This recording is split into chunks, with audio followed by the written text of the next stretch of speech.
On se retrouve ce soir pour notre étude biblique. Que Dieu vous bénisse. Nous sommes en train de parler de ce sujet, le jour de l'Éternel. Et nous avons vu que du point de vue historique, c'est un jour qui a existé dans l'histoire d'Israël, où il y a eu ces catastrophes qui a bousculé, qui a secoué le peuple. C'est le jour de l'avertissement. Alors, cessons de faire semblant. La Bible dit, celui qui casse ses transgressions ne prospère point. Nous l'avons dit, Dieu ne nous restaure pas seulement que dans les domaines spirituels. La restauration, c'est aussi la plénitude de l'esprit. La restauration, c'est aussi l'expansion du Saint-Esprit. La restauration, c'est aussi ça, vivre la plénitude du Saint-Esprit. Cette promesse est révolutionnaire. Je répandrai de mon esprit sur toute chair. C'est une promesse révolutionnaire. L'esprit n'est plus réservé à une élite, à une classe sociale, à une classe particulière. Non, Dieu restaure. Donc, nous comprenons que dans Joël 2, si nous pouvons résumer, Joël chapitre 2 nous révèle que le jour de l'Éternel est sérieux. C'est un jour sérieux. Ce jour arrivera. Ce jour viendra. C'est un jour sérieux. Et si il nous révèle que la repentance est urgente. Face à ces jours, la seule chose que Dieu attend, c'est la repentance de son peuple. Et aussi, Dieu révèle que la grâce est abondante. Là où le jugement a abondé, là où la condamnation a abondé, la grâce surabonde. La grâce, elle est abondante. Et Dieu n'a pas cessé d'aimer et de soutenir son peuple. La restauration, c'est aussi la plénitude de l'esprit. La restauration, c'est aussi l'expansion du Saint-Esprit. La restauration, c'est aussi ça, vivre la plénitude du Saint-Esprit. Cette promesse est révolutionnaire. Je répandrai de mon esprit sur toute chair. C'est une promesse révolutionnaire. L'esprit n'est plus réservé à une élite, à une classe sociale, à une classe particulière. Non, est répandu. Dieu restaure. Donc, nous comprenons que dans Joël 2, si nous pouvons résumer, Joël chapitre 2 nous révèle que le jour de l'Éternel est sérieux. C'est un jour sérieux. Ce jour arrivera. Ce jour viendra. C'est un jour sérieux. Et si il nous révèle que la repentance est urgente. Face à ces jours, la seule chose que Dieu attend, c'est la repentance de son peuple. Et aussi, Dieu révèle que la grâce est abondante. Là où le jugement a abondé, là où la condamnation a abondé, la grâce surabonde. La grâce, elle est abondante. Et Dieu n'a pas cessé d'aimer et de soutenir son peuple. Le jour de l'Éternel, c'est un jour de jugement des nations. Le but est de comprendre que le jour de l'Éternel, premièrement, ne concerne pas seulement Israël ni l'Église. Nous voyons une crise locale, catastrophe nationale, comme nous avons dit, un appel à la repentance, Dieu le fait. C'est ça, cette progression théologique remarquable. Il y a une restauration promise, une effusion de l'esprit, un jugement universel des nations et une espérance finale sous le règne de Dieu. Vous savez, avec Joël 3 ou 4, habituez-vous, selon les versions, donc dernier chapitre de Joël, les regards quittent définitivement le cadre national. Ce n'est plus seulement le cadre local, national. Le jour de l'Éternel devient cosmique, universel et eschatologique. Donc, remarquez ce qui se passe là. La Bible répète en ces jours-là, en ces temps-là. Ici, comme je disais, dans ces grands premiers points, nous sommes en train de parler sur les rassemblements des nations devant Dieu. Et la première des choses, c'est un temps qui est fixé par Dieu. Dieu fixe un temps. Dieu fixe un jour. Il dit en ces jours-là, en ces temps-là. Dieu fixe un jour. Dieu a fixé un jour. Dieu a fixé un jour. Et cette expression marque un accomplissement futur des choses. Ces jours-là, un temps souverainement déterminé par Dieu. Dieu a fixé un temps que lui seul connaît. Quand est-ce que ça sera? Que lui, il a commencé par juger son peuple Israël. Dieu juge l'Église. La Bible dit que le jugement va commencer dans la maison de Dieu. Dieu juge l'Église au travers des circonstances, des choses pour l'interpeller, pour le réveiller par rapport au jour de la fin, mais aussi Dieu jugera les nations. Tous ces hommes, toutes ces femmes, tout ce peuple qui ont tourné les dos à Dieu, qui se sont investis à maltraiter le peuple de Dieu. Dieu a fixé aussi un jour de jugement pour eux, ce que nous appelons le jour de jugement des nations, le jugement final. Et ça, c'est annoncé. Verset 31. La Bible nous dit, en effet, Dieu a fixé un jour où il va juger le monde entier avec justice. Il a choisi un homme pour cela et il l'a révélé de la mort. De cette façon, Dieu a montré à tous que cet homme était bien le juge qu'il avait choisi. Voilà, Dieu va juger. Fixer ces jours-là, en ces temps-là, Dieu a fixé un jour. Ou en ces temps-là, Dieu a fixé un jour où il jugera le monde, où il jugera les nations. Ces jours-là est fixé. Apocalypse chapitre 14, verset 7. La Bible nous dit, il criait d'une voix forte, craignez Dieu et donnez-lui gloire, car l'heure a sonné où il va rendre son jugement. Adorez donc celui qui a fait le ciel, la terre, la mer et les sources. Voilà. Donc là, il est question de jugement dernier qui va clôturer, boucler les boucles. Et ce jour est déjà fixé par Dieu. Vous et moi, nous ne le connaissons pas. Mais lui, il l'a déjà fixé. C'est ce que la Bible nous montre. Jésus l'a dit et les apôtres l'ont confirmé également. Donc, la première des choses que nous devons dire dans ce point, les rassemblements des nations devant Dieu, c'est que Dieu a fixé un temps fixé par Dieu. Ce n'est pas fixé par les hommes. Ne nous aventurions pas. Dieu énumère l'exploitation des enfants, des hommes, des jeunes gens comme des jeunes filles. Dieu accuse l'exploitation, le traite humain. Comment on peut vendre les autres? Dieu accuse, l'accusation de Dieu est aussi pour le mépris de l'héritage divin. Donc le jugement n'est pas arbitraire. Il est fondé sur des actes concrets d'injustice. Donc devant Dieu ces jours-là, personne ne se justifiera parce que les choses seront projetées de manière très claire. Dieu nous juge sur base de ces choses. Le jugement de Dieu est fondé et solide sur des actes concrets d'injustice. Même lorsque l'histoire semble silencieuse, il ne dit rien par rapport à ce qui se passe. Même si autour de vous, les hommes ne disent rien par rapport à ce que vous subissez, vous êtes en train de connaître ces injustices, ces maltraitances. Même s'ils ne disent rien, mais il y a un Dieu au ciel qui voit ces choses, qui connaît ces choses, et un jour, il va les montrer et les rappeler à ceux qui les font. À ceux qui les font, Dieu n'est pas indifférent aux souffrances de son peuple.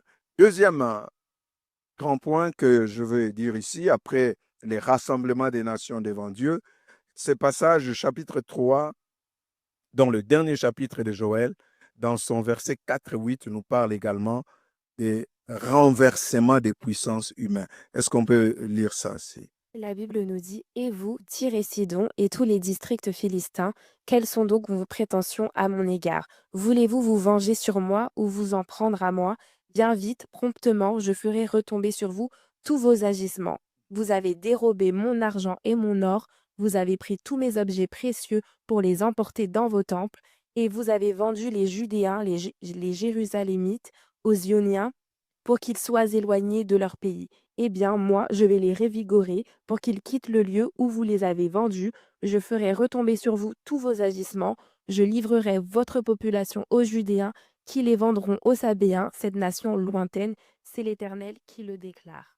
Il y avait des nations puissantes à cette époque qui pouvaient venir assujettir Israël, dominer le peuple de Dieu, maltraiter le peuple de Dieu, les emporter et les ramener dans d'autres coins étrangers pour les faire souffrir. Dieu voyait tout cela.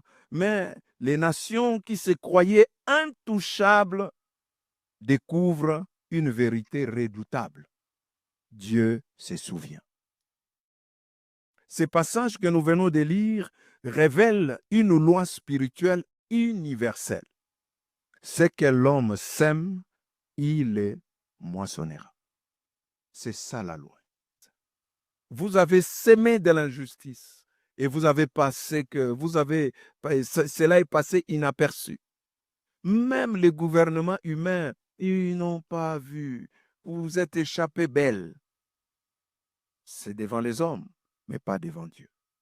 Les grandes puissances humaines se croient se permettre tout. Parce qu'ils ont la puissance, ils ont les armées, ils ont tout ce qu'ils ont, tous les armes nucléaires et tout. Et on peut se permettre de faire tout. Mais ce que vous oubliez, et vous ne devez même pas oublier, c'est que Dieu se souvient. Ce qu'un homme aura sémé, il les moissonnera. La puissance humaine, économique, militaire, politique, culturelle ne sont jamais ultimes. Ils ne sont pas ultimes. C'est pourquoi, et c'est ce que nous retrouvons également dans Apocalypse 18. Quand nous lisons tous ces passages, on nous parle de Babylone la grande Babylone, qui impressionnait tout le monde. La grande Babylone qui dominait sur tout. Mais quand vous lisez ces passages, l'ange sent la trompette pour annoncer la chute de Babylone la grande. Il dit, elle est tombée. Elle est tombée, Babylone la grande. Celle qui faisait la terre, celle qui faisait la terreur, celle qui faisait trembler les nations, est tombée. Parce que Dieu est juste. Dieu est juste. Dans Psaume chapitre 2, on dit les nations. Pourquoi les nations s'agitent? Les nations en révolte. Laissez-moi nous dire que le jour de l'Éternel est le jour de la désillusion finale des puissances. C'est le jour de la désillusion finale. Désillusion finale des puissances. Où les gens vont se rendre compte que leur puissance, au fait, n'est rien. Leur force n'est rien. Leur armée n'est rien. Toute leur puissance politique n'est rien. Ça sera la désillusion totale, où ils vont comprendre que, en réalité, nous sommes rien. Parce que le jour de l'Éternel, c'est le jour de jugement des nations. Dieu jugera ceux qui pensent être grands, qui ont les derniers mots. Sans moi, vous ne pouvez rien. C'est moi qui décide. C'est moi qui fais la loi. Mais il y a un Dieu juste et qui ne peut pas laisser son peuple être ainsi, qui ne reste pas indifférent. Toute la souffrance, maltraitance que son peuple, qu'on fait subir à son peuple. Troisième point, et c'est dans ce dernier chapitre, le verset 9 à 16. Est-ce que tu peux nous le lire également? Proclamez ceci aux nations, appelez à la guerre et mobilisez les guerriers. Oui, que tous les soldats partent en guerre et montent au combat. De vos socs, forgez des épées, et de vos faucilles, des lances, que le plus faible clame « Moi je suis un héros ». Hâtez-vous et venez, vous tous les peuples de partout, rassemblez-vous. Ô Éternel, toi fais descendre tes guerriers, que les nations se lèvent et qu'elles montent à la vallée de Josaphat, car c'est là que je siégerai pour juger tous les peuples de partout. Brandissez la faucille, car la moisson est mûre. Venez, foulez, car le pressoir est plein et les cuves débordent. Car grande est leur méchanceté. Oh, quelle fouille dans le val du verdict. Le jour de l'Éternel est proche dans le val du verdict. Le soleil et la lune sont obscurcis, les astres perdent leurs éclats. Il rugit l'Éternel depuis Sion, et de Jérusalem il donne de la voix, et le ciel et la terre sont ébranlés. Mais l'Éternel est un refuge pour son peuple, il est une retraite pour les Israélites. Waouh, quel passage extraordinaire! Les jours de l'Éternel comme un jugement universel. Ici, dans ces passages, nous voyons une convocation ironique. Dieu convoque les armées des nations. Il dit, réveillez-vous, héros, vous qui se croyez les héros, les grands. Il dit, réveillez-vous. Dieu convoque les nations comme pour une guerre. Mais cette guerre mais cette mobilisation est vaine. Et cela nous rappelle ce qui se passera dans le temps de la fin. Ça nous ramène dans les temps de la fin, dans les temps eschatologiques, où les nations se réuniront, les nations se mobiliseront pour aller combattre, aller faire la guerre à Jésus, le roi des rois, et toute l'Église les racheter autour de lui. Cette guerre qu'on appelle la guerre des Armageddon. C'est ce que nous retrouvons dans Apocalypse chapitre 16, versets 14 à 16. Prenez le temps de lire cela. La guerre des Armageddon, où les nations vont se réunir pour aller attaquer Jérusalem, pour aller attaquer Jérusalem où il sera le siège du trône de Dieu, pour attaquer Jérusalem. Et ce jour-là, ça sera la fin de toutes choses. Aucun armement, aucune stratégie, aucune coalition ne peut résister à Dieu. Et c'est ce que ce passage démontre.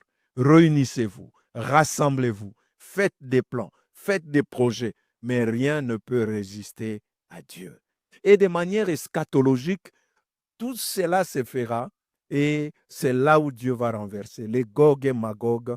Et là, dans cette guerre d'Armageddon, Dieu va mettre la fin finale. La fin finale. Et c'est ce que la Bible nous parle. Donc, comprenez ici cette convocation ironique où Dieu appelle les armées à se réunir. Mobilisez-vous pour la guerre. La guerre contre qui? Vous pensez aller en guerre contre le peuple de Dieu, mais vous entrez en guerre contre les dieux de ce peuple. Et avec Dieu, aucun armement, aucune stratégie, aucune coalition ne peut résister à Dieu. Être dans le camp de Dieu, c'est être dans le camp des invincibles, de ceux qu'on ne peut pas attaquer, parce que Dieu sait défendre son peuple. Les jours de l'Éternel. Autre élément important souligné dans ce point sur le jour de l'Éternel comme jugement universel, c'est la vallée de la décision. C'est ce qu'il est dit, multitude dans la vallée de la décision. Cette vallée n'est pas un lieu de choix humain, mais un lieu de verdict divin. Nous avons là les images fortes. On parle la faucille, on parle de la vendage, on parle sur la colère divine. Et ici, Dieu juge le mal. Et il juge le mal avec sérieux. Il juge le mal avec sainteté. Il juge le mal avec justice parfaite. Dieu ne laissera pas le mal triompher dans votre vie. Dieu ne laissera pas le dernier mot au mal. Le mal n'aura pas le dernier mot. Dieu va juger le mal avec beaucoup de sérieux. C'est pourquoi ne vous inquiétez pas pour ceux qui vous font du mal, ceux qui planifient le mal contre vous, ceux qui vous piègent pour le mal. Il faut savoir une chose, frères, sœurs, le mal n'aura pas le dernier mot. Parce que Dieu va juger sérieusement le mal. et avec sainteté et justice parfaite. Quatrième élément que nous voulons souligner dans ce passage, c'est dans le verset 16 à 17. Est-ce que tu peux nous lire ça, s'il vous plaît? La Bible nous dit: Il rugit l'Éternel depuis Sion et de Jérusalem, il donne de la voix, et le ciel et la terre sont ébranlés. Mais l'Éternel est un refuge pour son peuple, il est une retraite pour les Israélites. Et vous reconnaîtrez que je suis l'Éternel, votre Dieu qui réside en Sion, mon saint mont. Jérusalem sera un sanctuaire et plus jamais les étrangers n'y passeront. Waouh! Dieu. Regardez ce qui est terrible. Alors qu'on parle de jugement des nations, pendant que les nations sont jugées, Dieu se montre également comme un refuge pour les siens. Dieu est juge pour les autres, mais un refuge pour ses enfants, un refuge pour son peuple, un refuge pour les siens. L'Éternel est un refuge pour son peuple, nous dit la Bible. C'est ça le cœur de l'espérance biblique. Dieu est juge pour ceux qui périssent dans la rébellion. Dieu est juge pour ceux qui s'enfoncent dans le mal. Dieu est juge, mais Dieu est refuge pour ceux qui lui appartiennent. Juge pour les autres, refuge. Je ne sais pas, Dieu pour toi, il est qui? Refuge ou juge? Juge pour ceux qui marchent dans la rébellion, ceux qui lui tournent le dos, ceux qui vivent dans la désobéissance. Dieu sera un juge pour eux dans le temps de la fin. Mais il sera un refuge pour ceux qui lui appartiennent, pour ceux qui lui ont donné leur cœur, ceux qui ont choisi de marcher avec lui, de marcher dans ses voies. Dieu sera un refuge. Le même jour de l'Éternel est en même temps terreur pour les rebelles, mais aussi sécurité pour le peuple de Dieu. Et ça, c'est extraordinaire. Les uns vont trembler, les autres vont se réjouir. Les uns vont pleurer, les autres vont jubiler le jour de l'Éternel. Et c'est ce que la Bible nous fait comprendre dans la pensée eschatologique. Dans Romains chapitre 8, verset 1, vous connaissez ce passage. Il n'y a donc maintenant aucune condamnation pour ceux qui sont en Jésus-Christ. Si les autres sont sous la condamnation, mais ceux qui sont en Jésus-Christ, la condamnation est zéro, la condamnation est ôtée, la condamnation est annulée, la condamnation est effacée.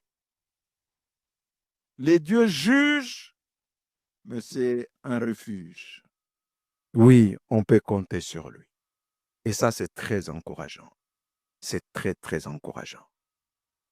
C'est très encourageant. La manière dont les choses... J'aime comment l'apôtre Paul les présente. Et quand... regardons cela, Yanissa, dans 1 Thessaloniciens. 1 Thessaloniciens. Et c'est très intéressant de voir comment l'apôtre Paul présente cela. 1 Thessaloniciens, chapitre 5. Et regardons à partir du verset 3 jusqu'au verset 9e. La Bible nous dit: Lorsque les gens diront paix et sécurité, alors la ruine fondra subitement sur eux, comme les douleurs saisissent la femme enceinte et aucun n'échappera. Mais vous, frères et sœurs, vous n'êtes pas dans les ténèbres pour que le jour du Seigneur vous surprenne comme un voleur. Car vous êtes tous enfants de la lumière, enfants du jour. Nous n'appartenons ni à la nuit ni aux ténèbres. Ne dormons donc pas comme le reste des hommes, mais restons vigilants et faisons preuve de modération. Ceux qui dorment, dorment la nuit, et ceux qui s'enivrent la nuit. Mais nous qui sommes enfants du jour, faisons preuve de modération. Revêtons-nous de la cuirasse de la foi et de l'amour, et mettons le casque de l'espérance du salut. Car Dieu ne nous a pas destinés à connaître sa colère, mais à posséder le salut par notre Seigneur Jésus-Christ. Waouh! Dieu ne nous a pas destinés à connaître la colère, la terreur, mais Dieu nous a destinés pour le salut. Voilà pourquoi ce jour final ne doit pas nous faire peur. C'est le jour de l'espérance. Ce n'est pas un jour de honte, d'humiliation pour son peuple, pour ceux qui lui appartiennent, pour ceux qui lui font confiance, pour ceux qui marchent dans l'obéissance. C'est un jour d'espérance. l'espérance de la joie, l'espérance de gloire, l'espérance de passer toute l'éternité avec Dieu. Ces jours-là, nous serons sous le refuge de Dieu. C'est là notre cinquième point, l'espérance finale, le règne de Dieu qui sera établi. Lisons le verset 18 à 21. Nous sommes dans le dernier chapitre de Joël. Ça peut être le chapitre 3 ou le chapitre 4. Ça dépend de votre version. La Bible nous dit: Alors, en ce jour-là, le vin nouveau coulera des montagnes et les coteaux ruisselleront de lait. Dans tous les torrents de Juda, l'eau coulera, et du temple de l'Éternel jaillira une source, et elle arrosera le val des acacias. L'Égypte deviendra une désolation et Édom un désert tout entier, dévasté, à cause des violences qu'ils ont commises contre les Judéens, dont ils ont répandu le sang dans leur pays alors qu'ils étaient innocents. Quant à Juda, il sera toujours habité, Jérusalem le sera d'âge en âge. Ainsi je les justifierai, eux dont le sang a été répandu et que je n'avais pas justifié, l'Éternel habitera en Sion. Souligner la première chose que nous voyons dans ces passages, c'est la restauration totale. Ces passages nous présentent une restauration totale. Et c'est ce que je disais. Ce que nous vivons aujourd'hui, c'est une restauration, mais partielle, imparfaite. Mais il y a une restauration totale. C'est à ça que nous devons espérer. C'est à ça que nous devons espérer. C'est ça ce que nous devons chercher. Cette restauration totale. Notre espérance finale, c'est de vivre une restauration totale. Comme décrit dans ces passages. Joël décrit une création renouvelée. Il parle de cette abondance, de la fécondité, de la guérison, de la paix. Et nous avons ici beaucoup d'images symboliques, montagnes ruisselantes, sources jaillissantes, déserts transformés. Comprenez une chose, que la fin dont nous parlons n'est pas la destruction du monde, mais sa transformation. Ce n'est pas la destruction du monde dans ses jugements finaux, mais la transformation du monde. Et ça, c'est important. Dieu va transformer toute chose. Toute chose sera transformée dans ces jugements derniers, ces temps de la fin.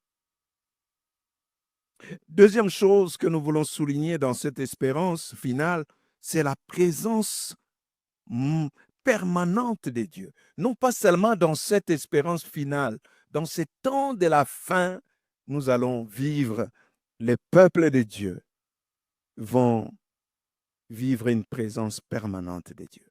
Il est dit, l'Éternel habite en Sion. Le but ultime n'est pas seulement la bénédiction, mais la présence éternelle de Dieu avec son peuple. Et c'est ça ce qui est extraordinaire. Et nous pouvons voir cela dans Apocalypse 21, versets 3 à 5. Si tu peux nous lire ça, Anissa. Bien sûr. Apocalypse 21, du verset 3 à 5.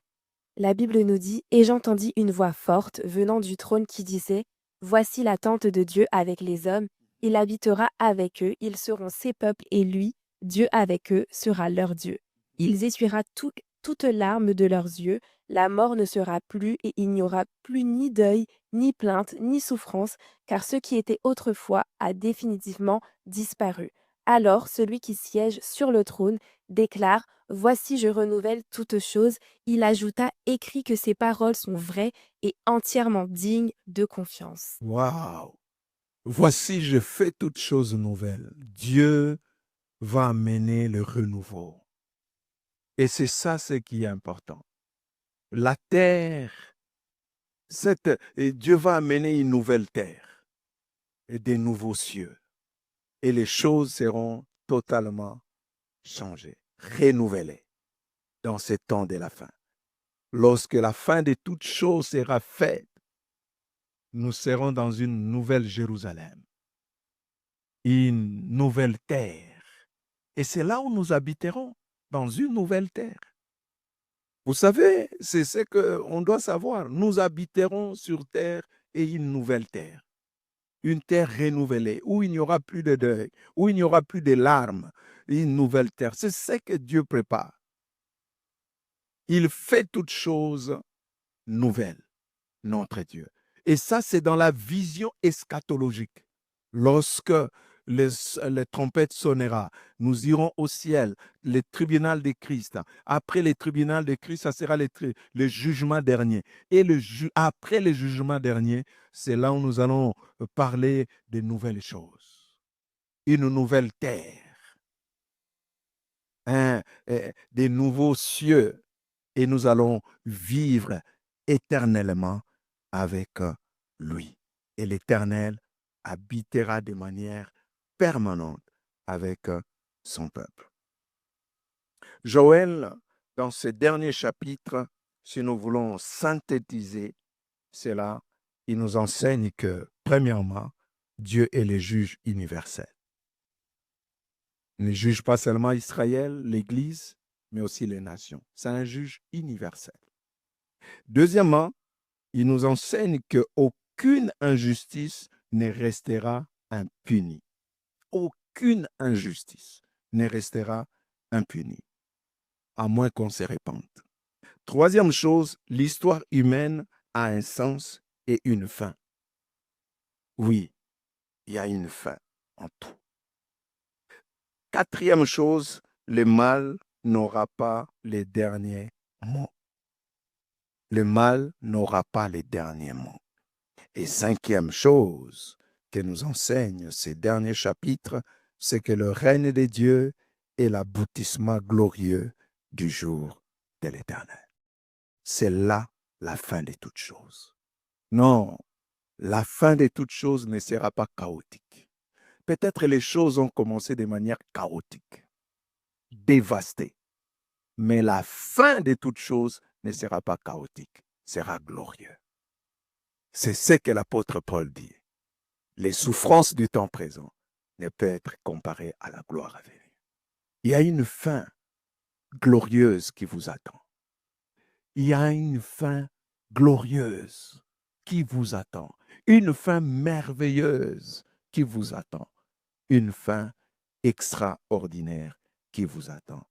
Comment pouvons-nous appliquer tout ce dont nous avons partagé pour aujourd'hui? Trois choses. Premièrement, une juste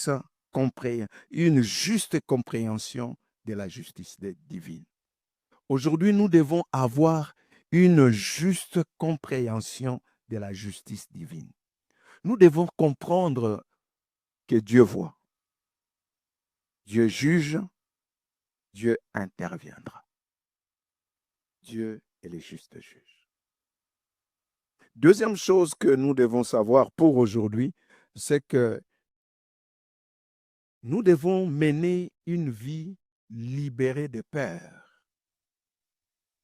Le croyant vit dans la confiance. Nous devons avoir mener une vie de confiance en Dieu, pas une vie de peur. Car le jugement n'est pas là pour nous faire peur, mais pour faire confiance à Dieu. Faisons confiance en Dieu. Ne menons pas une vie de peur. Libérons-nous de toutes sortes de peurs et faisons confiance à Dieu. Dieu est son refuge. Dieu est notre refuge. En tant que chrétien, en tant qu'enfant de Dieu, bannissons la peur. Faisons confiance à Dieu parce qu'il est notre refuge.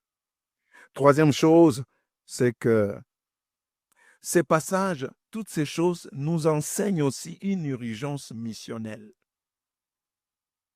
Avant le jugement final, le temps de la grâce est encore ouvert. Ça nous interpelle de comprendre que c'est le moment du salut. C'est le temps favorable pour prêcher l'Évangile, pour interpeller les hommes et les femmes dans la rue, dans le bureau, parce que nous sommes encore dans le temps de la grâce. Et le temps de la grâce n'est pas éternel. Il y a une fin, il y a un jour où toute chose, et où il y a une fin pour tout. Et cette fin approche. Et nous, en tant que chrétiens, que devons-nous faire avant le jugement dernier? Croiser les bras? Pleurnicher sur notre sort? Non. Prêchons l'Évangile. Interpellons les hommes. Appelons les hommes à tourner vers Dieu, à revenir vers Dieu, à se confier à Dieu. Et ça, c'est quelque chose de très important et de très capital. Voilà ce que nous devons savoir et ce que nous devons entendre. Et que Dieu bénisse chacun d'entre nous et pour ces vérités. Nous avons vu ensemble le jour de l'Éternel, de la crise à l'espérance. Les livres de Joël nous enseignent que les crises peuvent devenir des lieux de révélation où Dieu se révèle. Les livres de Joël nous enseignent que le jugement est un langage de l'amour divin. Dieu permet les jugements, les circonstances difficiles, mais c'est un langage. Comprenons-nous le langage de Dieu? C'est peut-être dur, mais c'est un langage d'amour pour que nous revenions vers lui. Le livre de Joël nous enseigne que la repentance ouvre la voie à la restauration.